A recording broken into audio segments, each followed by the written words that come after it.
أعوذ بالله من الشيطان الرجيم بسم الله الرحمن الرحيم وفاقی وزارت برائے مذہبی امور کی طرف سے جاری کردہ مکتوب کا اردو خلاصہ۔ دعوت اسلامی ایک غیر سیاسی پرامن سب سے بڑی مذہبی تحریک ہے جو کہ ملک اور بیرون ملک قرآن و سنت کے مطابق اسلام کا پیغام عام کرنے میں مصروف عمل ہے۔ یہ تحریک مکمل غیر سیاسی ہونے کے ساتھ ساتھ انتہا پسندی اور دہشت گردی سے پاک ہے۔ وفاقی وزارت برائے مذہبی امور اس تحریک کے نیکی کی دعوت عام کرنے کے انداز اور اس سے متعلق دیگر تمام امور سے مطمئن ہے۔ Certificate issued by Ministry of Religious Affairs, Government of Pakistan. To whom it may concern.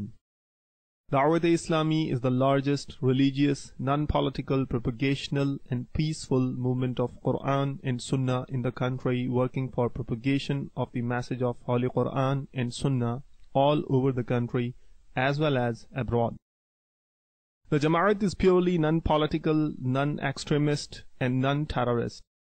Therefore, Ministry of Religious Affairs is satisfactory on their propagation for Islam as well as other activities relates to religion.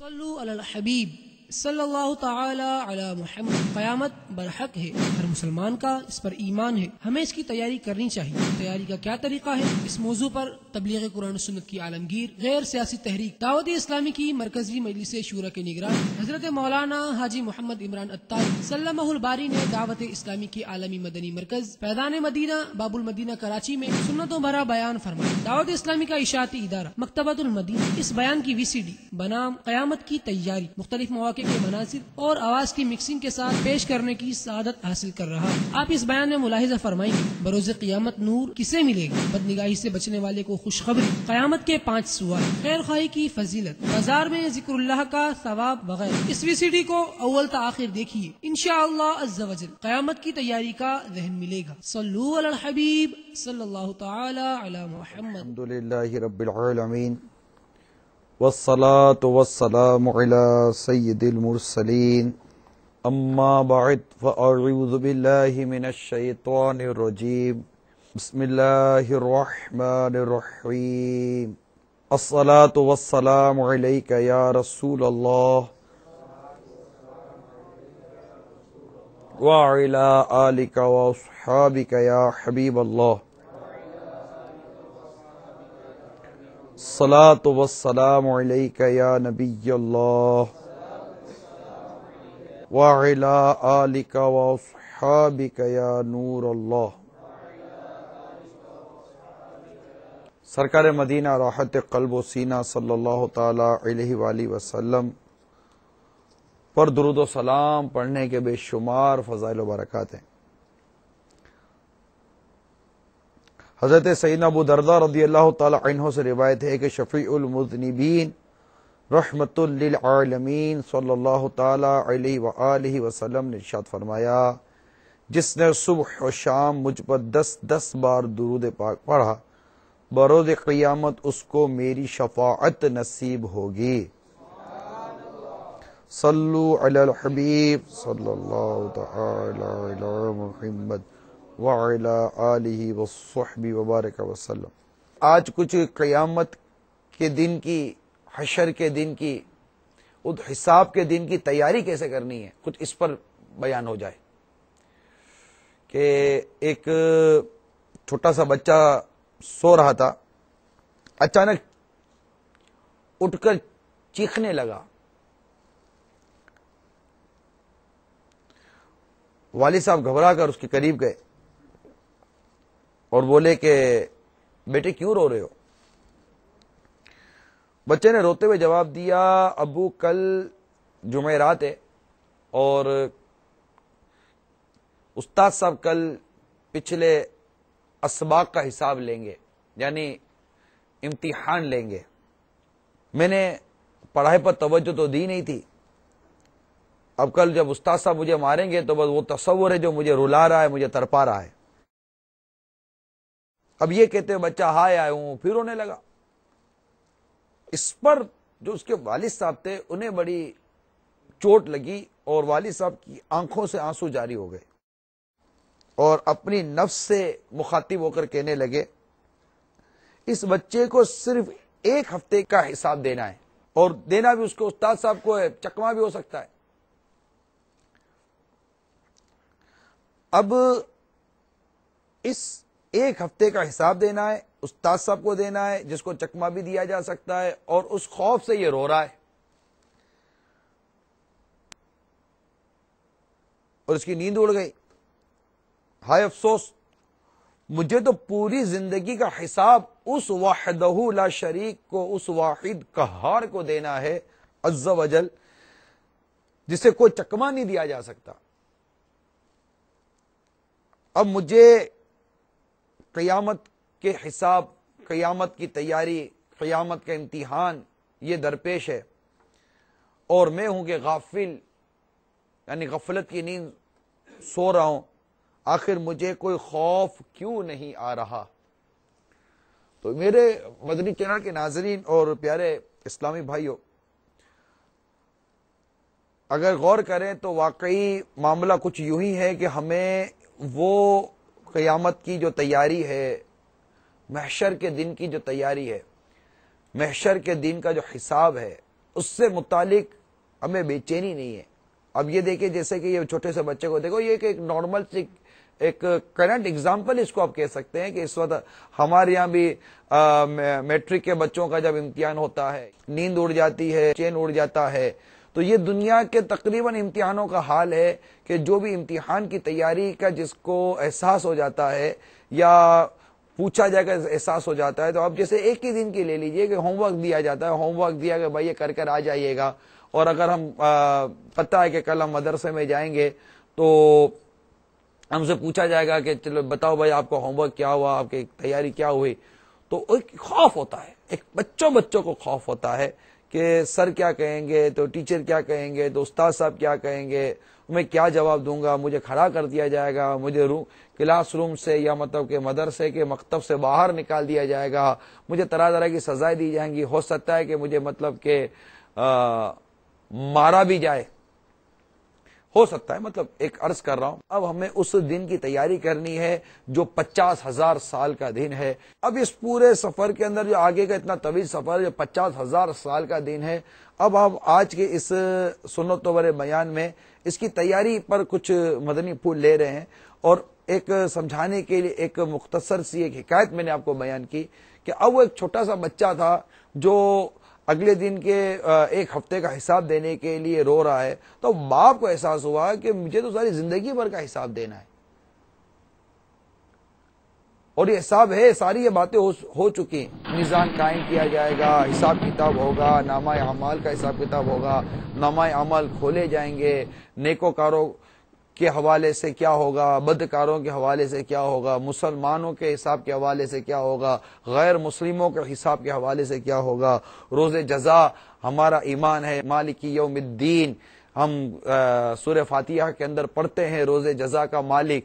تو یہ سارے جو بیان ہو چکا, تو اب اس کی تیاری کی بات ہے, اور تیاری کے لیے ہم غفلت کی نیند سوئے ہوئے ہیں, تیاری ہم کر نہیں رہے. آپ غور کیجیے, حضرت سیدنا حاتم اصم رحمۃ اللہ تعالی علیہ کو ایک شخص نے دعوت دی. بزرگوں کو دعوت دیتے ہیں, پرانا معمول ہے کہ میرے گھر پر آ کر آپ کھانا تناول کیجیے گا. تو حضرت سیدنا حاتم اصم رحمۃ اللہ تعالی علیہ نے انکار فرما دیا کہ میں مطلب نہیں حاضر ہو سکتا, نہیں آ سکتا. تو اس نے آپ اصرار کیا کہ نہیں, آپ کو تو آنا پڑے گا. آپ نے فرمایا میرے پہ 3 شرطیں ہیں, یہ 3 شرطیں مانتے ہو تو میں تمہارے یہاں دعوت پر حاضر ہو جاتا ہوں. اب وہ 3 شرطیں کیا تھیں؟ نمبر 1, میں جہاں چاہوں گا بیٹھوں گا. نمبر 2, جو چاہوں گا کھاؤں گا. اور نمبر 3, جو کہوں گا وہ تمہیں کرنا پڑے گا. اب وہ ایک مالدار آدمی تھا, اس نے کہا حضرت نے کیا فرمانا ہے, کیا بیٹھیں گے, اور اللہ کے ولی ہیں, اللہ کے نیک بندے ہیں, وہاں بہت سارے لوگ جمع ہوں گے. تو اس نے کچھ اپنے طور پر تعویلیں کر لی کہ یوں ہوگا یوں ہوگا یوں ہوگا. خیر دعوت ہوئی, مجھ سے شرطیں مان لی, آپ پہنچ گئے. آتے ہی جہاں جوتے پڑے تھے وہیں تشریف فرما ہو گئے. حضرت حاتم اصم رحمۃ اللہ تعالی علیہ وہیں تشریف فرما ہو گئے. تو چونکہ شرط تھی کہ جہاں چاہوں گا بیٹھوں گا, جیسا میزبان کچھ نہ کہہ سکا کیونکہ حضرت نے فرمایا تھا میں جہاں چاہوں گا بیٹھوں گا. اچھا, کچھ دیر کے بعد کھانا شروع ہوا. لوگوں نے مرغ مسلم پر ہاتھ صاف کرنے شروع کر دیے, لیکن اللہ کے اس ولی نے اپنی جھولی میں ہاتھ ڈال کر سوکھی روٹی کا ٹکڑا نکالا اور تناول فرمانے لگے. جب کھانے کا سلسلہ ختم ہوا تو آپ نے میزبان نے فرمایا انگیٹھی چولہا لاؤ اور اس پر توا رکھو. حکم کی تعمیل ہوئی. جب آگ کی تپش سے توا سرخ انگارہ بن گیا تو حضرت حاتم اصم رحمۃ اللہ تعالی علیہ ننگے پاؤں اس پر کھڑے ہو گئے. گرم توے پر ننگے پاؤں کھڑے ہو گئے. اب آپ نے فرمایا میں نے آج کھانے میں سوکھی روٹی کھائی ہے. یہ فرما کر توے سے نیچے اتر آئے. یہ فرما کر آپ توے سے نیچے اتر آئے اور حاضرین سے فرمایا اب آپ حضرات اس توے پر کھڑے ہو کر جو کچھ کھایا ہے اس کا باری باری حساب دیجیے. یک بار کی لوگوں کی چیخیں نکل گئی اور بیک زبان یعنی ایک زبان ہو کر بولے یا سیدی آپ تو اللہ کے ولی ہیں, یہ تو آپ کی کرامت ہے, کہاں یہ گرم گرم توا اور کہاں ہمارے نازک قدم, ہم تو گناہگار دنیا دار لوگ ہیں. آپ نے فرمایا اے لوگو اب نیکی کی دعوت دی جا رہی ہے. اے لوگو اس وقت کو یاد کرو جب سورج 1.25 میل دور ہوگا. آج سورج ہم سے کروڑوں میل دور ہے. اس وقت سورج کا پچھلا رخ ہماری طرف ہے جبکہ اس وقت اس کا اگلا رخ ہماری جانب ہوگا. زمین تانبے کی ہوگی. اس تانبے کی دہکتی زمین پر غور کرو اور اس گرم توے کے بارے میں سوچو. یہ توا جو دنیاوی آگ میں گرم ہوا ہے اس کی تپیش خدا کی قسم اس تانبے کے انگارے بنی ہوئی زمین کے مقابلے میں کچھ بھی نہیں. اس تانبے کی تپتی ہوئی زمین پر تمہیں کھڑا ہونا پڑے گا. ثم لتسألن یومئذ عن النعیم, سورۃ تکاثر جو پارہ 30 کی آیت نمبر 8 تلاوت ہوئی. ترجمہ کنز ایمان, پھر بے شک ضرور اس دن تم سے نعمتوں سے پرسش ہوگی. دنیاوی توے پر کھڑے ہو کر صرف ایک وقت کے کھانے کا حساب نہیں دے سکتے تو کل بروز قیامت تم میں کون سی کرامت آ جائے گی کہ تانبے کی دیکھتی ہوئی زمین پر کھڑے ہو کر زندگی بھر کی نعمتوں کا حساب چکاؤ گے. یہ رکت انگیز بیان سن کر لوگ دھاڑے مار مار کر رونے لگے اور گناہوں سے توبہ کرنے لگے. اب یہ ایک حکایت جو شیخ طریقت امیل سنت نے اپنے رسالے قیامت کی امتحان میں نقل کی ہے, اس پر غور کریں کہ آپ رحمت اللہ تعالی علیہ توے پر کھڑے ہو کر آسانی سے کہہ کر نکل گئے کہ میں نے آج سوکھی روٹی کھائی, اتر گئے. اب ایک شخص نے سوکھی روٹی کھائی کہہ کر چلا گیا. اب ایک شخص آئے بالفق کھڑا ہو جائے اور کہے کہ جناب میں نے یہ کھایا. اب 4-10 چیزوں کا نام لے گا. جناب میں نے فرائی بھی کھائی ہے, میں نے وہ چکن بھی کھایا ہے, میں نے بروسٹ بھی کھایا ہے, بریانی بھی کھائی ہے, میں نے سلاد بھی کھایا, میں نے یہ بھی کھایا, میں نے بوتل بھی پی ہے, میں نے فلاں بھی کیا, ایک جنرل بات کر رہا ہوں. ایک چھوٹا سا مطلب ایک وقت کے کھانے کا حساب اس گرم توے پر کھڑے کر نہیں دیا جا سکتا ہے. انڈرسٹوڈ سی بات ہے. اور واقعی یہ ان کی ایک برکت تھی کہ یہ کھڑے ہو گئے, مگر ایک چوٹ کرنی تھی. دیکھیں یہ ساری چیزیں جو ہے نا وہ ایک سوچ پیدا کرتی ہیں. آپ ہائی وے پر جاتے ہوں گے, تیز رفتاری تباہ کاری, پڑھا آپ نے بورڈ. آپ جب یہ بورڈ پڑھتے تو اچانک ایک چھوٹی سی کلک ہوتا ہے کہ یار نہیں, یار تیز نہیں چلا, یار سمجھایا جا رہا ہے, ایک مطلب کہ ایک سوچ دی جا رہی ہے. اور آپ اچانک تھوڑا سا ایکسیلیٹر سے پاؤں ہٹتا ہے کہ یار اسپیڈ تھوڑی سی سلو کر دیتے آپ کہ مطلب یہ آگے وہ مطلب یہ وہ کرایا جائے. تو یہ ایک پہچان کرائی جا رہی تھی, ایک سوچ دی جا رہی تھی کہ جس طرح مطلب کہ اس دنیاوی گرم توے پر کھڑے ہو کر ایک وقت کے کھانے کا حساب نہیں دے سکتے, تو وہ قیامت کا دن جو 50,000 سال کا دن ہے, سورج 1.25 میل پر آگ برسا رہا ہوگا اور اپنے رخ پر ہوگا اور تانبے کی دہکتی زمین ہوگی, ننگے پاؤں ہوں گے, اس پر کھڑے ہو کر کیسے اپنی زندگی بھر کا حساب دو گے؟ ذرا سوچو. ایک سوچ پیدا کی جا رہی ہے, ایک اندر کرنٹ پیدا کیا جا رہا ہے کہ کوئی حرکت میں آ جائیے, اس روز کی تیاری کیجیے. حضرت حاتم اسم رحمۃ اللہ تعالی علیہ نے گویا کہ سوچ دینے کی کوشش کی ہے, اور ہمیں یہ سوچ ملی یا نہیں ملی اس کا فیصلہ میں جانوں, اس کا فیصلہ آپ جانیں, اس کا فیصلہ میرے مدنی چینل کے ناظرین جانیں کہ یہ سوچ ہمارے اندر پیدا ہوئی یا نہیں ہوئی کہ اتنا سارا حساب کیسے دیں گے, اور امتحان سے اور اس راستے سے گزریں گے کیسے, یہ سارا جو پرخار راستہ ہے. تو یہ ایک سوچ پیدا کرنے کے لیے یہ چند 2 حکایتیں میں نے بیان کی کہ تاکہ ہم قیامت کی تیاری کریں, محشر کے دن کی تیاری کریں, وہاں کا حساب کی تیاری کریں, اور ایسے اعمال کریں, ایسے افعال بجا لائیں جس سے ہم اس راستے سے, اس راہ سے بآسانی گزر جائیں. میں آپ کو آج وہ 5 فرامین مصطفیٰ صلی اللہ تعالی علیہ وسلم بیان کروں گا کہ قیامت میں یہ 5 عمل کرنے والوں کو اللہ تعالیٰ قیامت کے دن نور عطا فرمائے گا, اور اللہ نے چاہا تو اس نور کے صدقے میں اللہ کی نعمت نصیب ہوگی, ہم قیامت کے اس مطلب ہوش ربا اور ایک مطلب کہ دل دہلانے والے دن سے خوف اور وہ ایک علامت ہوگی, وہ بڑا ہی عجیب و غریب اس دن کا معاملہ ہوگا. وہاں سے اللہ نے چاہا تو اس نور کے صدقے ہم نجات پانے میں کامیاب ہو جائیں گے. تو جن جن نیک اعمال سے بروز قیامت بندہ مومن کو نور عطا کیا جائے گا, وہ 5 فرامین نے مصطفیٰ حدیث پاک اپنے ذہن نشین کرنے کی کوشش کیجئے. اللہ تعالی ہمیں ان پر عمل کی توفیق عطا فرمائے. ان میں پہلا عمل جو ہے نا وہ نماز ہے, کہ نماز پڑھنا اور نہ پڑھنے کے حوالے سے حدیث پاک ہے, جس نے نمازوں کی حفاظت کی اس کے لیے قیامت میں نور و برہان یعنی دلیل و نجات ہوگی, اور جس نے نماز کی حفاظت نہ کی اس کے لیے نہ نور ہوگا, نہ برہان اور نہ نجات.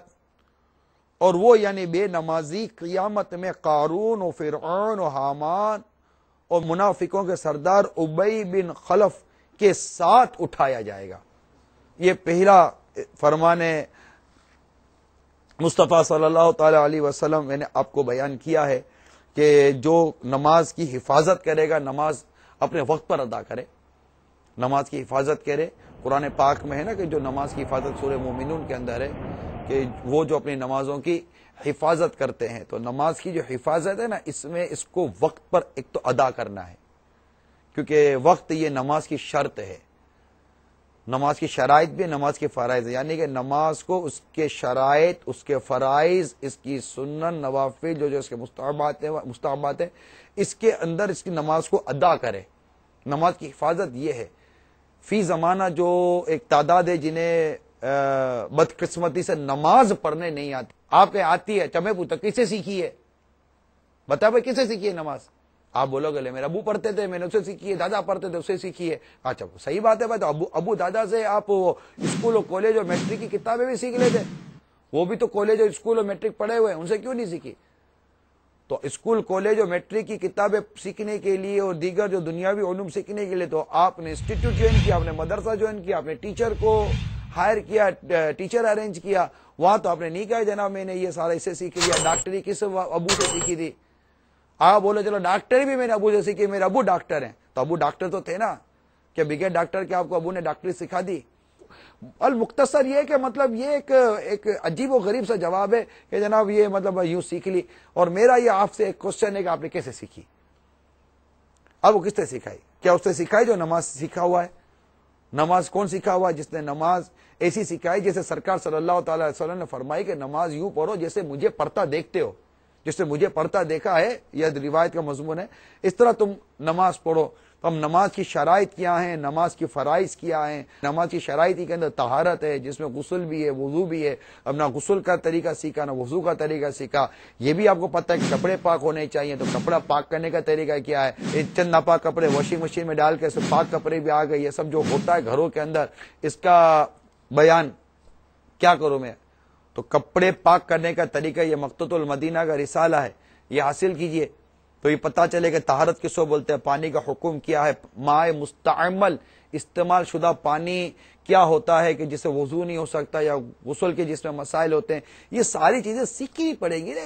اسلام ایک شریعت ہے. اور پھر نماز جو کہ برائی و بے حیائی سے بچانے والی ہے، نماز ہے نا، نماز تو اللہ کے قریب کر دیتی ہے، نماز تو بندے کو ستھرا کر دیتی ہے. وضو جو انسان کو پاک کر دیتا ہے، کہ جب انسان 5 ٹائم وضو کرتا ہے تو گویا کہ اس کے گناہ جھڑ جاتے ہیں. وضو ہاتھ دھو تو ہاتھ کے گناہ، منہ دھو تو منہ کے گناہ جھڑ جاتے ہیں. تو وضو جو گناہوں کو سے ہم کو مطلب کہ گناہ ہمارے دھوتا ہے، نماز جو ہم کو گناہوں سے پاک کرتی ہے، اتنی عظیم نماز جو ہمیں اللہ عز و جل قرب نصیب کرتی ہے، پیارے مصطفیٰ صلی اللہ تعالی وسلم کی رضا نصیب کرتی ہے، نماز جو ہمیں برائی سے بے حیائی سے بچاتی ہے. آپ غور کیجئے کہ آپ نماز پڑھ رہے ہیں، برسوں گزر کے آپ کو نماز پڑھتے ہوئے، کیا آپ کی جھوٹ کی عادت نکلی، کیا آپ کی رشوت کی عادت نکلی، کیا آپ کی شراب کی عادت نکلی، کیا آپ کی بدکاری کی عادت نکلی، کیا آپ کی فلمیں ڈرامے دیکھنے کی عادت نکلی، کیا آپ حرام کاموں سے بچنے میں کامیاب ہوئے. نماز رکتی ہے برائی بے حیائی کے کاموں سے. آخر آپ نماز پڑھ رہے ہو تو آپ برائی بے حیائی کے کام سے کیوں نہیں رک رہے ہو؟ یہ آپ سے میں سوال کرتا ہوں، اور آپ اب خود سے سوال کیجئے کہ یار واقعی میں کیوں نہیں رک رہا ہوں. بات تو مولانا صحیح بولتا ہے کہ یار نماز تو میں پڑھتا ہوں، نشان بھی میرے ماتھے پر لگا ہوا ہے، 5 میں مسجد میں بھی جاتا ہوں، آخر میں پھر رشوت سے کیوں نہیں بچتا، میں سود سے کیوں نہیں بچتا، میں حرام روزی سے کیوں نہیں بچتا، گالیاں بھی میرے منہ سے نکلتی ہے، داڑھی میں رکھ نہیں سکا ہوں.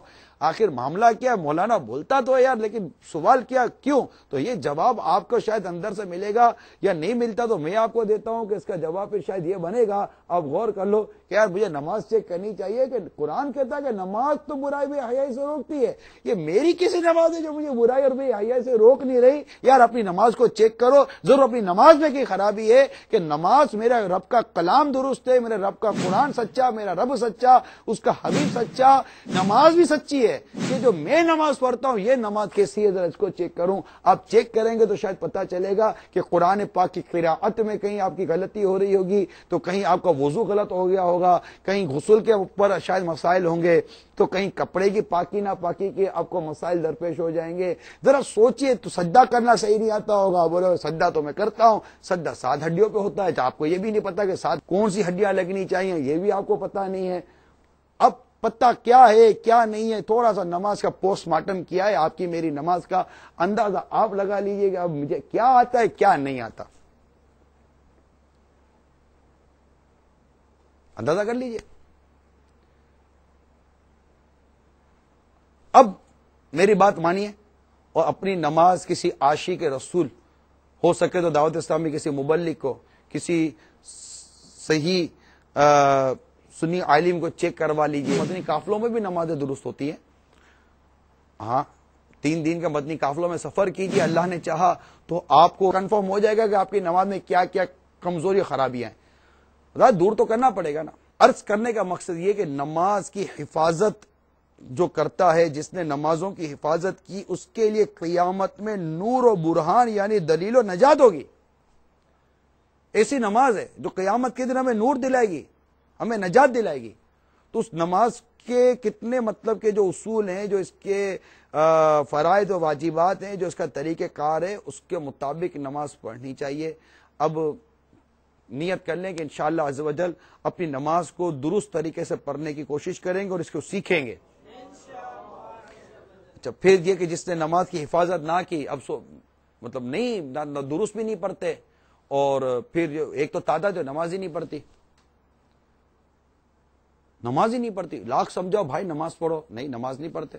اصل بات جو ہے نا وہ دیکھیں، اگر آپ اپنے آپ سے غلط بیانی نہیں کرتے، کسی کو مطمئن کرنا ہے نہ کرنے کا تو کوئی معاملہ ہی نہیں ہے کہ مجھے کیا مطمئن کریں گے، میں آپ کو کیا مطمئن کروں گا، اس کو کیا مطمئن کریں. ایک دوسرے کو مطمئن نہ کریں. آپ اپنے آپ سے تو امید کرتا ہوں کہ آپ غلط بیانی نہیں کریں گے، اپنے آپ سے تو جھوٹ نہیں بولیں گے. یہ بتا یار غفلت ہے یا نہیں ہے، سستی ہوتی ہے نا یار، پڑھنی نہیں ہے نماز. اب آپ بولو گے یہ صحیح نہیں ہے، یہ پاک نہیں ہے تو وہ ناپاک ہے، تو فرصت نہیں ہے تو فلاں نہیں ہے، کچھ بھی ہو جائے نماز تو پڑھنی ہے نا۔ فاروق اعظم رضی اللہ تعالیٰ عنہ امیر المومنین، جن پر مطلب کہ قاتلانہ حملہ ہوا اور زخم ایسے کاری تھے کہ چند دنوں میں آپ کی شہادت ہو گئی، جب آپ کو ہوش آیا تو ہوش آتے ہی پہلا سوال کیا؟ نماز کا ٹائم ہے؟ اور یہ اس طرح کا مدنی پھول عطا فرمایا کہ نماز کے بغیر آدمی کس کام کا؟ اب آپ بتائیے کہ نماز کے لیے کس قدر اہمیت دی فاروق اعظم رضی اللہ تعالیٰ عنہ نے۔ صحابہ کرام علیہم رضوان کی نمازوں کا حال، سرکار مدینہ صلی اللہ تعالی علیہ وسلم کی نمازوں کی کیفیت، وہ خود سرکار صلی اللہ تعالی وسلم کا فرمانا کہ نماز میں میری آنکھوں کی ٹھنڈک ہے۔ تو میرے پیارے اسلامی بھائیوں، میرے مدنی چینل کے ناظرین، نماز پڑھنی ہے، فجر کی نماز بھی ادا کرنی ہے، اٹھنا ہے، لازمی اٹھنا ہے، خالی یہ نہیں کہ آفس کے لیے اٹھنا ہے، کاروبار کے لیے اٹھنا ہے، اسکول کے لیے اٹھنا ہے، مدرسے کے لیے اٹھنا ہے، سب سے پہلے نماز کے لیے اٹھنا ہے۔ آپ کہیں بھی ہیں، پہلے نماز نماز نماز نماز نماز نماز پڑھیں، اور جا کر اللہ تبارک و تعالیٰ نے جو ہم پر یہ جو فرض کیا ہے، اس فرض کو ادا کرنے کی نیت کریں، اور نماز کو درست سیکھنے کے لیے عاشقان رسول کی صحبت اختیار کریں، مدنی ماحول میں آ جائیں، دعوت اسلامی کے ماحول میں آ جائیں۔ آپ کو دعوت اسلامی کا ماحول الحمدللہ سچا پکا بالکل بہترین نمازی بنا دے گا۔ میرے رب نے چاہا تو آپ کو نماز میں مزہ آئے گا، نماز کی لذت محسوس ہوگی، سجدے کی لذت محسوس ہوگی۔ اللہ نے چاہا تو آپ کو نماز میں رونا آئے گا۔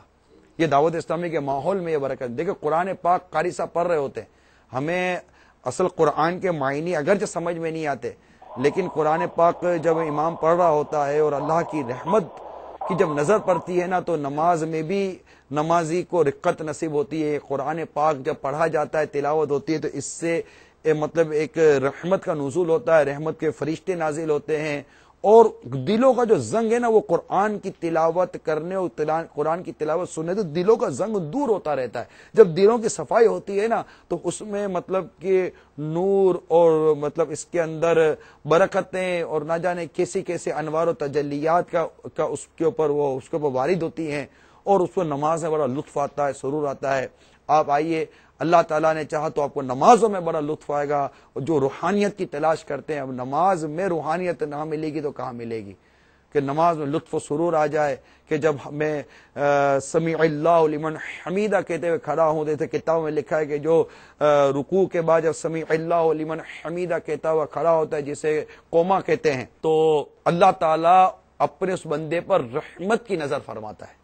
اب یہ کتنا تصور کیسا ہے یار، کہ میں جب کھڑا ہوا ہوں تو میں یہ تصور کر رہا ہوں کہ میرے رب نے مجھ پر رحمت کی نظر فرمائی ہے، اور جب میں سجدہ کرتا ہوں تو گویا کہ تصور مانتا ہوں کہ مطلب اللہ تعالیٰ کے میں انتہائی مطلب قرب میں ہوں، مطلب قریب ہوں۔ سجدے میں بندہ جتنا اللہ کے قریب ہوتا ہے، کسی اور حالت میں قریب نہیں ہوتا۔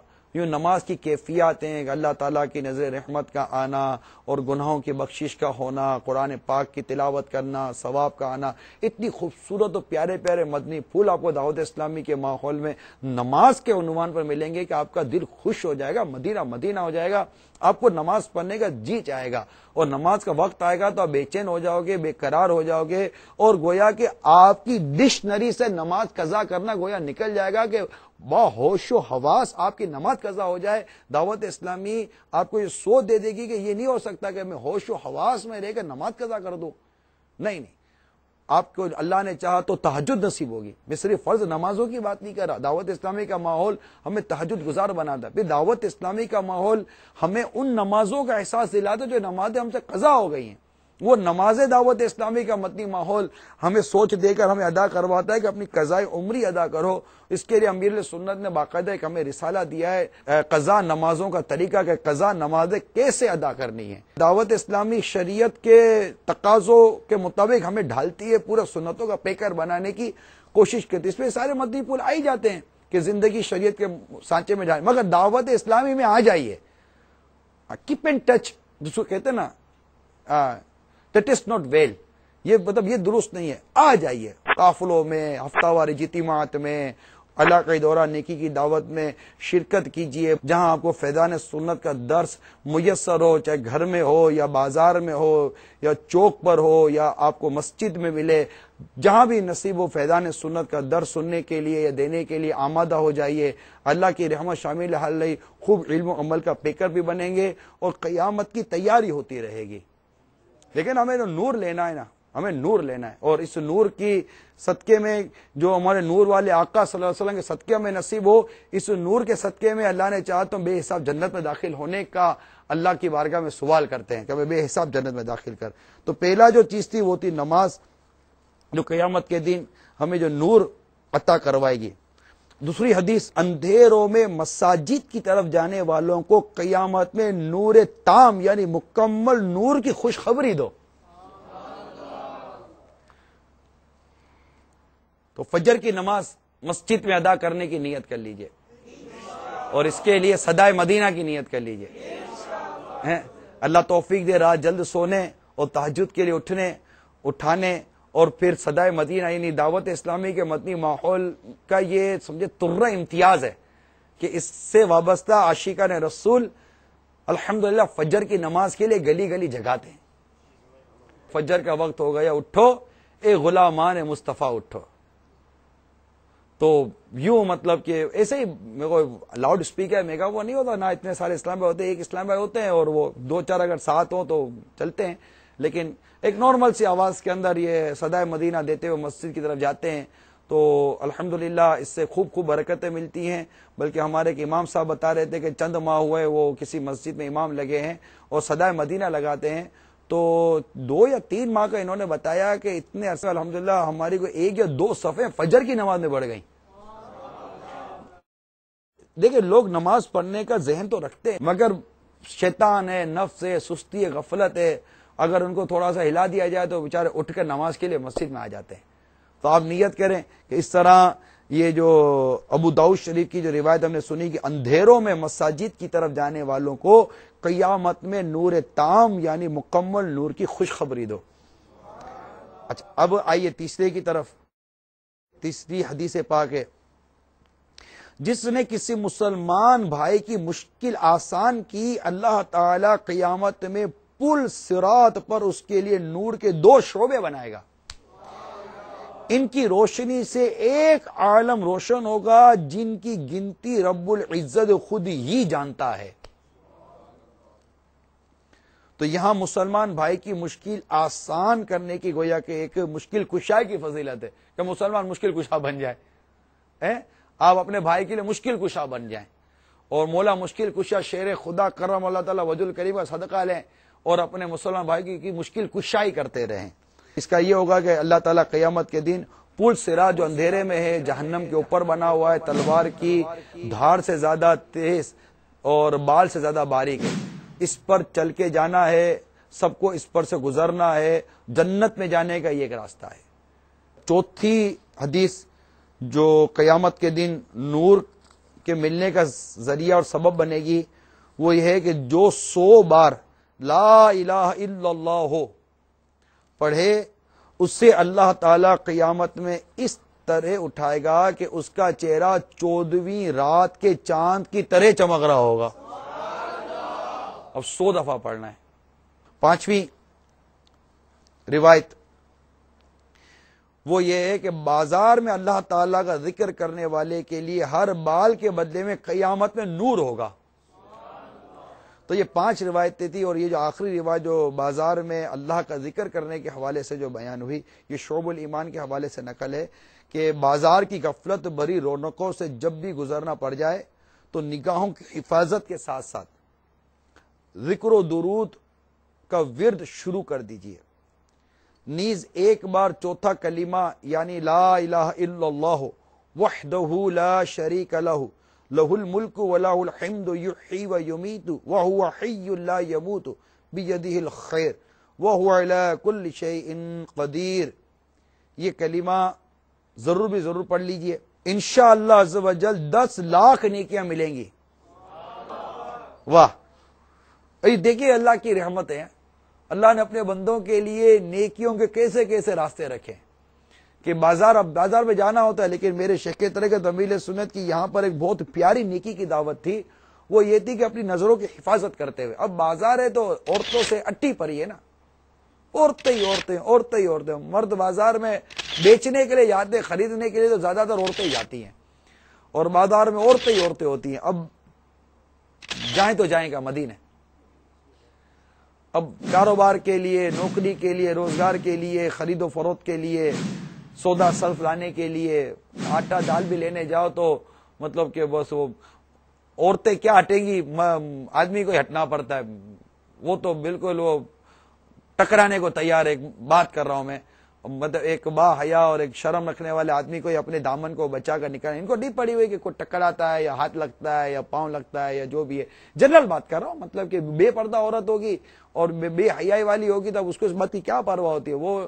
وہ نہ مردوں کی نگاہوں کے حوالے سے ڈرتی ہے، نہ ان کے قرب سے ڈرتی ہے. وہ دکان پر آدمیوں سے جو باتیں کرتے جس انداز سے ابے تبے کرتی ہے، جس طرح بحث کرتی ہے، بھاؤ تاؤ میں کمی کرنے کے لیے جس طرح وہ الجھتی ہے، وہ جو اس کا انداز ہوتا ہے عورتوں کا سب جانتے ہیں کہ مطلب اس انداز میں حیا کتنی ہے، شرم کتنی ہے، اپنی عزت، اپنی عفت اور اپنی عصمت کی حفاظت کا اس عورت کو کتنا دھیان ہے، کتنا خیال ہے، اور اپنی آواز کو کتنا یہ مدھم رکھنے میں کامیاب ہوتی ہے. بازار میں کھڑے ہو کر کھی کر کے ہنستی ہے، موبائل فون پر کھی کر کے بازار میں چلتے باتیں کرتی ہے.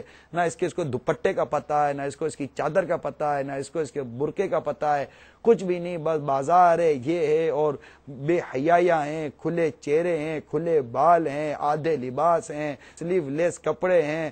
تو مطلب بالکل عجیب و عجیب حالتیں ہیں.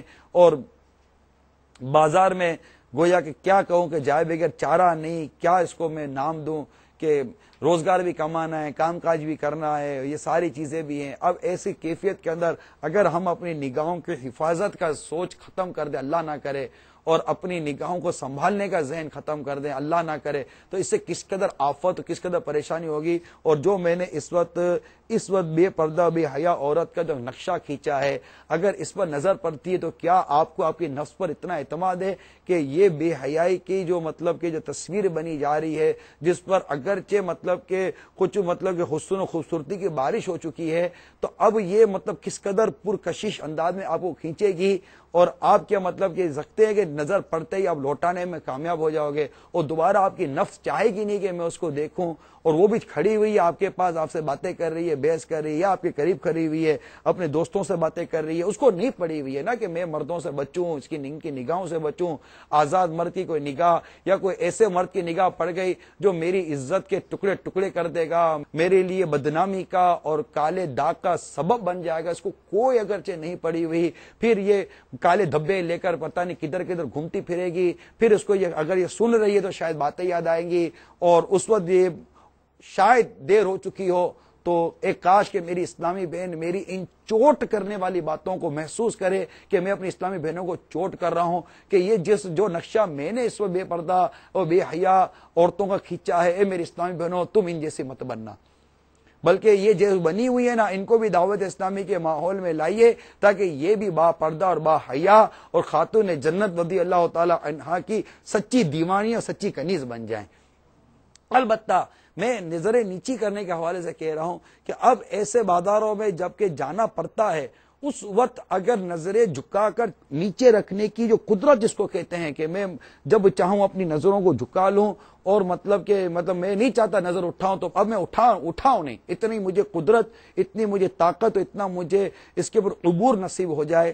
یہ مشق کرنے سے ہوگا نا، ڈیفینیٹ مشق کی جاتی ہے. جب پتہ ہے کہ ایک ایسی رنگ ہے جس کے اندر اس طرح گناہوں کے ساتھ مقابلہ ہونا ہے، تو مقابلے کے لیے کون تیاری نہیں کرتا یار. جب ایک مطلب کہ اور پھر وہ مقابلہ میں جو ہمیں جو گناہوں کی طرف بلا رہا ہے، جو گناہوں کی طرف کھینچ رہا ہے، یہ مردود شیطان، اس کو کتنے اختیارات سے کتنی طاقت دی گئی ہے. پھر یہ نفس امارہ جو ہمارے اندر ہے، اور یہ ہمیں اسے محبت بھی اتنی ہے کہ جو کہتی ہے ہمیں کرنا پڑتا ہے، کرتے رہتے ہیں. تو اب ایک طرف نفس ہے، ایک طرف شیطان ہے، دوسری طرف سامنے سے ایک لذت ہے، کشش ہے، یہ ساری چیزیں ہیں، اور اب ہمیں اپنے آپ کو اس سے بچانا ہے، اور اس رنگ میں جب ہم اترنا پڑے گا اور ہمیں کامیاب ہو کر لوٹنا ہے، تو اب بتائیے اے سوچ رکھنے والوں، اے عقل رکھنے والوں، اے ذہانت رکھنے والوں، اے سمجھ رکھنے والوں، اے دودھ کو دودھ اور پانی کو پانی بولنے والوں، اے سمجھدار اور سلجھے ہوئے اسلامی بھائیوں اور تمام معاشقان رسول، اب آپ خود ہی بتاؤ کہ ایسے رنگ کے اندر جب جانا ہے کہ اتنا خطرناک مقابلہ ہے، اس فائٹ کی تیاری کے لیے آپ کو ایکسرسائز کی اور مشق کی حاجت ہے یا نہیں ہے، پریکٹس کی حاجت ہے یا نہیں ہے؟ جب پریکٹس کی جاتی ہے اس وقت مقابلہ نہیں ہو رہا ہوتا، پریکٹس کی ہی مقابلے کے لیے جاتی ہے، پریکٹس کی اس لیے جاتی ہے کہ مجھے مقابلہ کرنا ہے۔ اگر آپ کو مقابلہ ہی مطلب کہ کرنے کی سوچ نہیں بنتی تو ہمارے مطلب میں کیا عرض کروں، اگر آپ کی سوچ بنی کہ مقابلے ہوتا نا تو اس سے پہلے ہی مشق کرنی پڑے گی نا، تو پہلے ہی ایکسرسائز کرنی پڑے گی، پہلے سے ہی اپنی نگاہوں کو سنبھالنے کی، اپنی زبان کو سنبھالنے کی، اپنے اعضاء کو سنبھالنے کی ہم کو عادت بنانی پڑے گی۔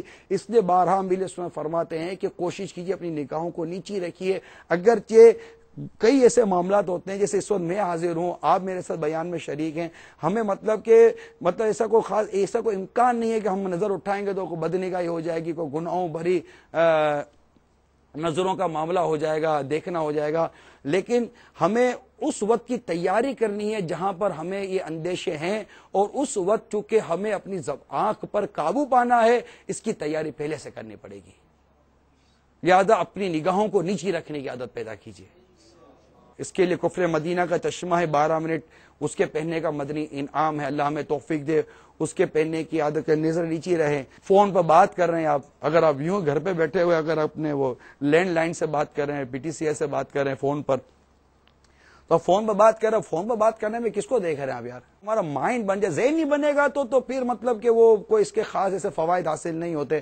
تو اب آپ فون پہ بات کر رہے ہیں تو اب فون پہ جو بات کرتا ہے نظر ہی نہیں آ رہا ہے، نظر نیچی کر لیں کہ چلو میں اتنی دیر نظر نیچی رکھوں گا، اور انٹینشن مطلب پکی سوچ، نیت اور ایک توجہ کے ساتھ اور قصدن یہ سوچتے ہوئے کہ میں نظر نیچی رکھنے کی عادت ڈالنے کے لیے نظر نیچی رکھ رہا ہوں۔ اس طرح جب کسی سے یوں عام طور پہ بات کر رہے ہیں تو نظریں نیچی رکھ لیں، بیان کا درس کا موقع ملتا ہے تو نظریں کوشش کریں کہ نیچی رکھیں۔ ہاں یہ بھی عرض کروں گا کہ یہ مطلب کہ ڈراپ ہو جاتا ہے، آدمی ایکسرسائز کرتے کرتے گرتا ہی نہیں گرتا، مسل پول ہو جاتا ہے، پٹھا چڑھ جاتا ہے، 10 قسم کے میٹر ہوتے ہیں ایکسرسائز اور مشق کرتے ہوئے، لیکن آدمی پھر اس کو چھوڑ تو نہیں دیتا، اس کو دوبارہ مطلب وہ کرتا۔ شروع سے میں تکلیف بھی بہت ہوتی ہے، جو لوگ ویٹ لفٹنگ کرتے ہیں، باڈی بلڈنگ کرتے ہیں، ان کو ایکسپیرینس ہوگا کہ جب شروع میں یہ ویٹ اٹھاتے ہیں تو چند دنوں تک ان کے بدن کے اندر، ان کے شولڈر میں پین ہوتا ہے، وہ چیختے ہیں کہ جہاں درد ہوتا ہے، آہستہ آہستہ آہستہ آہستہ آہستہ آپ کا درد ختم ہو جاتا ہے، اور آپ کے جسم کے اندر جس کو آپ بلڈ اپ کرنا چاہتے ہیں وہ آپ اس طرف چلتے ہیں، لیکن اس کے لیے مشقت ہے، کوشش کرنی پڑتی ہے، اس میں بعدوں کا ڈراپ بھی ہو جاتا ہے، آدمی گر بھی جاتا ہے، لوز بھی کر جاتا ہے، لیکن آپ اپنی ان مشقوں کو، ان ایکسرسائزوں کو ڈراپ نہیں کرتے، ان کو کنٹینیو کرتے ہیں تاکہ آپ جب مقابلے پر آئیں تو آپ اس میں کامیاب ہو جائیں۔ تو اسی لیے کبھی کبھی ایسا ہوگا کہ آپ زبان کا کفر مدینہ لگانا چاہتے ہیں، نہیں بولنا، پھر بولنے کی زبان وہ چھوٹ پڑ جاتی ہے، پھر توجہ جائے، پھر مشق کی طرف آ جائیں، نظر جھکا کر بات کرنی ہے، نظر جھکا کر بیان کرنا ہے، تو اب مطلب کہ آپ اس کے لیے کوشش کر رہے ہیں، پھر نظریں اڑ جائیں گی، اور جب اڑتی ہیں تو بعدوں کا بہت دیر تک سامنے والے پہ جمی بھی رہتی ہیں، تو ہارنا نہیں ہے، کیونکہ یہ کوئی گناہ تو نہیں ہو رہا، جبکہ گناہ نہیں ہو رہا، پھر توجہ کہ یار نہیں نظریں نیچی کریں، پھر نظریں نیچی کریں، یوں مطلب کرتے رہیں گے نا تو اللہ نے چاہا ایک دن آئے گا کہ ہم اپنی زبان، اپنی آنکھ، اپنے ہاتھ، اپنے پاؤں اور ہر عضو کا قفل مدینہ لگانے میں کامیاب ہو جائیں گے، کہ جو اپنی نظروں کو بد نگاہی سے بچاتا ہے اللہ تعالیٰ اس کو عبادت کی ایسی لذت دیتا ہے جس کو وہ اپنے دل میں محسوس کرتا ہے، ایسی اس کو عبادت میں اللہ تعالیٰ لذت عطا فرماتا ہے۔ تو میرے مدنی چینل کے ناظرین، قیامت کی تیاریوں میں یہ ایک بہت اہم ہے کہ ہم اپنی نگاہوں کی حفاظت کریں، اپنی زبان کی حفاظت کریں، اپنی ہر عضو کی حفاظت کریں، اپنی نماز کی حفاظت کریں، مسلمانوں کی مدد کریں، ان کی مشکل کشائی کریں، اور دیگر یہ کہ رات کے اندھیرے میں مسجد کی طرف جانے والوں کے لیے جو بشارت ہم نے سنی، پھر بازار کے اندر یہ ذکر اللہ کرنا، اور جیسا کہ ابھی بیان ہوا کہ یہ چوتھا کلمہ پڑھنا، اس کو یاد کر لیجئے، چوتھا کلمہ، قافلوں میں سفر کریں، تربیتی کورس کر لیں، 63 دن کا ہوتا ہے، 63 ڈیز کا، 41 ڈیز کا مدنی قافلہ کورس ہوتا ہے. There are not too much days, بہت کم دن ہیں، اس کے اندر ہم نماز سیکھتے ہیں، وضو سیکھتے ہیں، قرآن کی تلاوت سیکھتے ہیں، اور مطلب درس و بیان سیکھتے ہیں، حسن معاشرت سیکھتے ہیں، اور آداب سیکھتے ہیں، عبادات سیکھتے ہیں، عقائد سیکھتے ہیں، اخلاقیات سیکھتے ہیں. کیا ہے جو ہم نہیں سیکھ سکتے؟ بہت کچھ سکھایا جاتا ہے. پھر ایک سوچ بن جاتی ہے کہ مجھے ایک اس سیدھی راہ پر چلنا ہے، غلط راستے پر نہیں چلنا. تو اللہ تعالی ہمیں عمل کی توفیق عطا فرمائے. امیر سن لکھتے ہیں کہ جو بد نصیب نماز نہیں پڑھے گا، داڑھی منڈائے گا، یا ایک مٹھی سے گھٹائے گا، ماں باپ کو ستائے گا، اولاد کو شریعت کی پابندی سے روک کر ماڈرن بنائے گا، بیوی اور بالغہ بچیوں کو بے پردہ پھرائے گا، فلموں، ڈراموں، گانے بازوں، حرام روزیوں، سودی تجارتوں، ملاوٹوں، دھوکے بازیوں، گندی گالیوں، غیبتوں، چغلیوں، عیب دریوں، بد نگاہیوں، بد اخلاقیوں، مسلمان کی بلا اجازت شرعی دل آزاریوں، بے نمازیوں اور فیشن پرست برے دوستوں کی نیز شہوت کے باوجود امرد لڑکوں کی صحبتوں وغیرہ وغیرہ گناہوں سے باز نہیں آئے گا.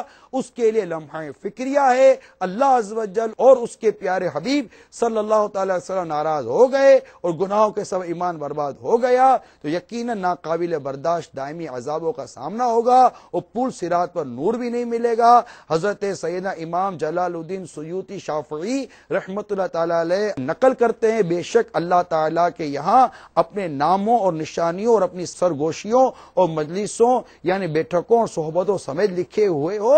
جب قیامت کا دن آئے گا تو پکار پڑے گی، اے فلاں بن فلاں یہ تیرا نور ہے، اور اے فلاں بن فلاں تیرے لیے کوئی نور نہیں. تو میرے مدنی چینل کے ناظرین اور پیارے اسلامی بھائیوں، یہ چند مدنی پھول قیامت کی تیاری کے حوالے سے، حساب و کتاب کی تیاری کے حوالے سے، جس کی نشانیاں ہم نے قیامت کی سنی، اس کی تیاری کے حوالے سے میں نے عرض کرنے کی کوشش کی ہے کہ ہمیں اس کی تیاری کرنی پڑے گی تاکہ ہم قیامت کے دن آقا صلی اللہ تعالی علیہ وسلم کے لوائل حمد تلے جگہ پانے میں کامیاب ہو جائیں. اور اس کے لیے فوراً تیاری کی آپ ترکیب بنائیں کہ موت کا کوئی بھروسہ نہیں ہے، موت کا کوئی بھروسہ نہیں، اور موت کبھی بھی آ جائے گی. زندگی کا دامن کبھی بھی چھوٹ سکتا ہے. قبر و آخرت کا معاملہ ان قریب آیا ہی چاہتا ہے. تو وہ ہے نا کہ وہ ہے عیش و عشرت کا کوئی محل بھی، جہاں تاک میں ہر گھڑی ہو اجل بھی، بس اپنے اس جہل سے تو نکل بھی. یہ جینے کا انداز اپنا بدل بھی کہ جگہ جی لگانے کی دنیا نہیں، یہ عبرت کی جا ہے، تماشا. یہ جو انداز زندگی نا ہمارا پیارے اسلامی بھائیوں، اس کو مطلب پلیز چینج کریں اور قیامت کی تیاری کی طرف آئیں، روز محشر کی تیاری کی طرف آئیں. یہ آنا ہی آنا ہے، یہ آنا. اللہ کی رحمت بہت بڑی ہے، ہم اس کی رحمت سے امید رکھتے ہیں کہ وہ ہمیں معاف فرمائے، ہماری پرسش نہ فرمائے. ڈر تھا کہ عیسیاں کی سزا اب ہوگی یا روز جزا، ڈر تھا کہ عیسیاں کی سزا اب ہوگی یا روز جزا، دی ان کی رحمت نے صدا، یہ بھی نہیں وہ بھی نہیں. تو اللہ کی رحمت بڑی ہے، ڈرنا چاہیے. قیامت کے دین کے احوال ہم نے سنے، اور ہم نے یہ بھی سنا کہ ایک تعداد ہوگی جو اہل ایمان ہوگی، مگر جہنم کی آگ میں اس کو جلایا جائے گا، جہنم میں جھونکا جائے گا اس کو. اب آپ بتائیے کہ لمحہ بھر بھی کیا کوئی عذاب نار کو کیسے برداشت کر سکتا ہے؟ ممکن نہیں ہے عذاب برداشت کرنا، ناممکن ہے، یہ نہیں ہو سکتا. سوائے اس کے کوئی آپشن نہیں ہے، نو آپشن، کہ ہم اپنی قیامت کی تیاری کریں، قبر کی تیاری کریں. عین قریب نزع کا وقت آیا ہی چاہتا ہے، آیا ہی چاہتا ہے. سب چھوٹ جائے گا، آپ کی گاڑی، بنگلہ، کوٹھی، دولت، منصب سب چھوٹ جائے گا. آپ سے محبت کرنے والے، آپ کی اولاد، آپ کا گھر بار سب کچھ چھوٹ جائے گا. آپ کے دوست احباب سب چھوٹ جائیں گے، سب کے سب چھوڑنا ہے. اور وہ کاندھا ہوگا 4 کا، قبرستان کا راستہ ہوگا. قبر کے اندر ڈال کر، مٹی ڈال کر، سلیبے ڈال کر ہم کو تنہا چھوڑ کر ایک دن سارے ساتھی لوٹ آئیں گے، سارے ساتھی پلٹ آئیں گے. پھر وہ قبر ہوگی، قبر کا گھڑا ہوگا. اس قبر کے گھڑے میں جہاں ہم ہوں گے، اکیلے ہوں گے، اندھیرا ہوگا، گھوپ اندھیرا ہوگا. خود سوچو صحیح، گھوپ اندھیرا ہوگا. کوئی روشنی کی جگہ رہتی نہیں ہے، کوئی ہوا کی جگہ رہتی نہیں ہے. اتنا سا مطلب کہ گھڑا بمشکل اس میں دابا جاتا ہے. آج کل تو لحد بھی نہیں بنتی، جو ایک طریقہ کار ہے قبر بنانے کا. بالکل عجیب و غریب یہاں مطلب حالات ہیں. تو اس میں داب کر یہ سارے مطلب کہ ساتھی مجھے چھوڑ آئیں گے. اور قبر میں اگر یہ اعمال صالح نہ ہوئے، آپ بتائیے، نماز نہ ہوئی، روزے نہ ہوئے، اللہ کی رضا نہ ہوئی، میٹھے مصطفیٰ صلی اللہ تعالی علیہ وسلم کی پہچان نصیب نہ ہوئی، تو بہت زیادہ مطلب کہ رسوائی ہوگی. کہیں قبر کے معاملے میں ہم پھنس نہ جائیں. تیاری کرنی ہے، قیامت کی تیاری کرنی ہے. قیامت کی تیاری کے لیے میں آپ کو 5 سوالات جو غیب بتانے والے آقا صلی اللہ تعالی علیہ وسلم نے ہمیں عطا فرمائے ہیں، وہ میں آپ کو بیان کر دیتا ہوں کہ ان کی تیاری کرے. کہ ترمذی شریف میں آتا ہے کہ اس کے حوالے سے نقل ہے کہ انسان اس وقت تک قیامت کے روز قدم نہ اٹھا سکے گا جب تک 5 سوالات کے جوابات نہ دے لے. نمبر 1، تم نے زندگی کیسے بسر کی. نمبر 2، جوانی کیسے گزاری. نمبر 3، مال کہاں سے کمائے، کہاں خرچ کیا. نمبر 5، اپنے علم کے مطابق کہاں تک عمل کیا. اس کے حوالے سے قیامت کے امتحان میں امیل سنت نے اس روایت کو نقل کیا ہے. یہ 5 سوالات ہمیں بتا دیے گئے ہیں. پیپر آؤٹ ہو چکا ہے، پیپر آؤٹ ہے. اور یہ پیپر کرم سے آؤٹ ہوا ہے، رحمت سے آؤٹ ہوا، شفقت سے آؤٹ ہوا ہے کہ غلاموں کو پہلے سے بتا دیا گیا کہ میرے غلاموں تمہیں ان سوالات کی تیاری کرنی ہے. یہ اعمال کا حساب ہے. قبر میں عقید ایمان کے بارے میں جیسے کہ پوچھا گیا نا، مر ربو کا، تیرا رب کون ہے، ماں دینو کا، تیرا دین کیا ہے. اور سرکار صلی اللہ علیہ وسلم کی پہچان کروائی جائے گی کہ بتا ان کے بارے میں کیا کہتا تھا. تو میرا رب اللہ ہے، میرا دین اسلام ہے. اور سرکار صلی اللہ تعالی علیہ وسلم کو دیکھ کر بے اختیار اللہ کرے زبان سے نکل جائے، ہوا رسول اللہ، یہ تو میرے آقا ہیں، اللہ کے رسول ہیں. تو یہ قبر کا معاملہ ہوگا. لیکن قیامت کے بھی 5 سوالات ہیں، وہ اعمال کا حساب ہے. قبر میں عقیدے اور ایمان کے بارے میں ہوا کہ بھائی ٹھیک ہے، یہ مطلب کوالیفائی کر گیا نا، کہ یہ لگ گیا. اب مطلب کہ چیکنگ جو ہوگی نا، وہ قیامت کے دن ہے، کہ ایک پروسیس ہے. اور وہ اعمال دیکھے جائیں گے کہ یہ کیا. تو اس میں یہ 5 سوال ہمیں دیے گئے ہیں کہ تم نے زندگی کیسے بسر کی. یہ سوال کیا جائے گا ہم سے، ہم زندگی کیسے بسر کر رہے ہیں. اس کے معاملے میں ہم مطلب کہ نادان بنے ہوئے ہیں، اور ہمیں یہ پتہ ہی نہیں ہے کہ ہمیں پوچھا جائے گا زندگی کیسے بسر کی. ہم یہ بھیجے گئے ہیں، ہمیں دنیا میں بھیجا گیا ہے، اور ہمارے سامنے یہ اچھے اور برے اعمال رکھے گئے ہیں. ہمیں عقل، فہم، سوچ و ذہانت دی گئی ہے. انتخاب کا ایک انداز دیا گیا ہے کہ ہم کیا چیز منتخب کرتے ہیں، کون سا راستہ منتخب کرتے ہیں. ایک طرف انگارہ، ایک طرف پھول ہو، آپ کو کہے گا ہاتھ رکھو، تو انگارے پر ہاتھ تھوڑی کو رکھو گے. ایک طرف میں پانی رکھوں، ایک طرف دودھ رکھوں، آپ کو میں کہوں دودھ اٹھا لیجیے، تو آپ کو پانی تھوڑی کو اٹھائیں گے. آپ کو اتنا بھی تو سمجھ پڑتی ہے نا ہم کو. اس کو پانی بولتے ہیں، اس کو دودھ بولتے ہیں، اس کو گرم بولتے ہیں، اس کو ٹھنڈا بولتے ہیں، اس کو سفید بولتے ہیں، اس کو کالا بولتے ہیں. اب یہ میرا سامنے ڈیسک ہے، میں بولوں یہ کون سے کلر کا ہے، تو آپ یہ تھوڑی بولو گے کہ سفید ہے. میں نے کپڑے کالے پہنے، سفید میں نہ بولو گے سفید کپڑے پہنے ہوئے. اتنی سب کچھ سمجھ پڑتی ہے. نہیں پڑتی تو یہ نہیں پڑتی کہ کون سا اچھا راستہ ہے، کون سا برا راستہ ہے. اتنی سمجھ نہیں آتی ہمیں کہ یہ اچھا ہے، یہ برا ہے، یہ گناہ کا راستہ ہے، یہ ثواب کا راستہ ہے، یہ نیکی کا راستہ ہے، یہ بدی کا راستہ ہے. اس کام سے اللہ راضی ہوگا، اس کام سے اللہ ناراض ہوگا. سمجھ تو آتی ہے نا. اور پھر یہ کہ قیامت کے دن پوچھا جائے گا زندگی کیسے بسر کی. جواب تیاری کر لیجئے. سوال ہے، ترمذی شریف کی حدیث ہے کہ انسان اس وقت تک قیامت کے دن قدم نہ اٹھا سکے گا جب تک 5 سوال کے جوابات نہ دے لے. اس کے جواب دینے پڑیں گے. پھر دوسرا سوال، جوانی کیسے گزاری ہے. یہی تجھ کو دھونے رہوں سب سے بالا، زینت نرالی ہو فیشن نرالا، جیا کرتا ہے کہ یوں ہی مرنے والا، تجھے حسن ظاہر نے دھوکے میں ڈالا.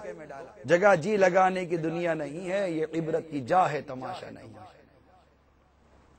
تو جوانی کیسے گزاری، اس کی تیاری کیجئے. کہ ہوئے نامور بے نشاں کیسے کیسے، زمیں کھا گئی نوجوان کیسے کیسے. حساب دینا پڑے گا. جوانی مستانی، جوانی دیوانی، جوانی یوں، جوانی یوں. قیامت کے دن سوال ہے جوانی کیسے، خاص جوانی کا سوال، یعنی زندگی میں جوانی تو آ گئی نا، زندگی کیسے بسر کی، زندگی میں جوانی آ گئی، لیکن جوانی کا الگ سے سوال قائم کیا گیا ہے۔ پھر مال کہاں سے کمایا، حلال سے یا حرام سے، یہ حساب دینا پڑے گا۔ اچھا کہاں سے کمایا، کہاں خرچ کیا، یہ بھی حساب دینا پڑے گا۔ امام غزالی نے اپنی کتاب میں روایت کو اس طرح نقل کیا ہے کہ ایک شخص اس طرح حاضر ہوگا قیامت کے دن کہ اس سے اس کے مال کے بارے میں پوچھا جائے گا، پوچھ گچھ ہوگی، میں پورا خلاصہ عرض کر رہا ہوں، تو پوچھ گچھ یوں ہوگی کہ اس نے حرام سے کمایا ہوگا اور حرام میں خرچ کر دیا ہوگا، حرام سے کمایا، حرام میں خرچ کیا، حکم ہوگا اس کو جہنم میں ڈال دو۔ ایک اور شخص آئے گا جس نے حرام سے کمایا اور حلال میں خرچ کیا، کہا جائے گا اس کو بھی جہنم میں ڈال دو۔ تیسرا آئے گا حلال کمایا اور حرام میں خرچ کیا، ارشاد ہوگا اس کو بھی جہنم میں ڈال دو۔ چوتھا آئے گا جس نے حلال کمایا حلال میں خرچ کیا، فرمایا جائے گا اس کو روکو، اس سے حساب ہوگا، اب حساب کتاب لیا جائے گا۔ معاملہ نازک ہے، معاملہ نازک ہے کہ مال کمانے میں اللہ اور اس کے رسول کی کہاں کا نافرمانی کی، حقوق کی بجاوری اور نہ جانے طرح طرح کے معاملات تو صحیح پہ کھول کر رکھ دیے جائیں گے کہ ان سارے معاملات کیے، یہ ساری ڈیلنگ کی، اس کے بارے میں کوئی حساب کتاب دو، بہت مشکل ہے۔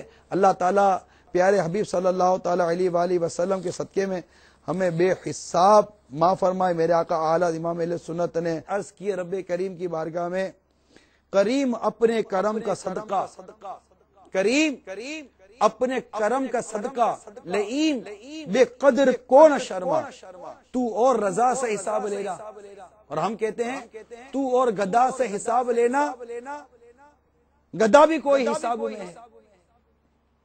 تو اللہ تعالیٰ اپنے کرم سے، اپنے فضل سے ہمیں معاف فرمائے۔ اعلیٰ حضرت ایک اور مقام پر لکھتے ہیں، مولا تیرے عفو و کرم ہو میرے گواہ صفائی کے، مولا تیرے عفو و کرم ہو میرے گواہ صفائی کے، ورنہ رضا سے چور پہ تیری ڈگری تو اقبالی ہے۔ جسم کے اعضاء بولیں گے، زمین سے بلوا لیا جائے گا جس جگہ پہ گناہ کیے تھے، نامہ اعمال لکھے ہوئے، بچنے کی کوئی صورت نہیں ہے الا سوا اس کے اللہ کی رحمت شامل حال ہو، وہ اس کا حبیب ہماری شفاعت فرما دے اور ہمیں جنت میں داخل فرما دے، ورنہ حساب کتاب میں تو مر جائیں گے ہم۔ مطلب کہ جسم کے ایک بال کی نعمت کا کیا حساب دیں گے؟ زندگی بھر کی عبادتیں اللہ کی کسی ایک نعمت کا شکر ادا نہیں کر سکتی، نہیں ہو سکتا۔ نہ سرکار صلی اللہ تعالی وسلم کے احسانات کا ہم شکر ادا کر سکتے ہیں، شکر ایک کرم کا بھی ادا ہو نہیں سکتا، دل تم پہ فدا جان حسن تم پہ فدا ہو۔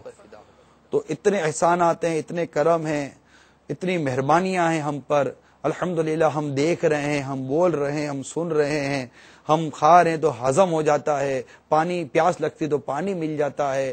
اللہ کی رحمتیں کیا کمی ہے، اللہ کی کروڑوں رحمتیں، کروڑوں نعمتیں ہیں، اس سے مطلب کہ ہم فیضیاب ہیں، اور نعمتوں کی نعمت سب سے بڑی نعمت میرے رب نے پیارے آقا کے صدقے میں ہمیں ایمان کی دولت عطا فرمائی ہے۔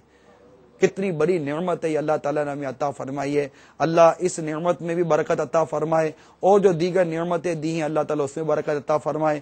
ہمیں زوال نعمت سے رب کریم بچا کر رکھے، ہمیں زوال نعمت سے بچائے، ہمیں دنیا آخرت کی ذلت اور رسوائی سے بچائے، قیامت کی رسوائی سے بچائے، اور قیامت کا یہ ہوش ربا دین ہمارے لیے ایسا ہو جیسے کہ ایک سے دوسری وقت کی نماز کا وقت ہوتا ہے کہ یوں لمحے میں گزر جائے، اور یہ ہوگا اللہ تعالیٰ جن کے لیے چاہے گا کہ وہ 50,000 سال کا دن ایسا گزر جائے گا جیسے لمحے میں گزر جاتا ہے، اس سے کم میں اللہ جس کے لیے چاہے آسانی کر دے۔ ہم پل صراط سے یوں گزر جائیں جیسے بجلی کی طرح تیز رفتار سے جو نیک آدمی گزر جائے، ٹھا کر کے نکل جائیں بس، اور بس بچ جائیں۔ اللہ ہم کو بچا لے، اپنی رحمت سے بچا لے۔ ہمیں اللہ تعالیٰ عذاب دے، یہ اس کا عدل ہے، ہمیں اللہ عذاب دے، ہماری اللہ کی رحمت فرمائے، یہ اس کا عدل ہے، مگر ہم اللہ سے اس کے عدل کا نہیں، اس کے فضل کا سوال کرتے ہیں کہ وہ اپنے فضل سے ہمیں معاف کر دے، اور ہمیں عمل کی توفیق عطا فرمائے، ہمیں نیکی کی توفیق عطا فرمائے، نمازیں، روزے، اور گناہوں سے بچنا، بدنگاہی سے بچنا، بے پردگی سے بچنا، یہ بے حیائی سے بچنا، گالی گلو، سود، رشوت، گناہوں سے بچنا، یہ اللہ کی رحمت کے لیے کہ مجھے میرے رب نے پیدا کیا، عبادت کا حکم دیا، فرما برداری کا حکم دیا، میں اپنے رب کی عبادت کروں، اپنے رب کو راضی کروں، اور اپنے رب کو راضی کرتے ہوئے میں اس کی رحمت کو پانے میں کامیاب ہو جاؤں، اور اس کی رحمت کو پا کر میں جنت میں داخل ہو جاؤں۔ اللہ تعالی عمل کی توفیق عطا فرمائے، آمین بجاہ النبی الامین صلی اللہ تعالی علیہ وآلہ وسلم۔ صلو علی الحبیب صلی اللہ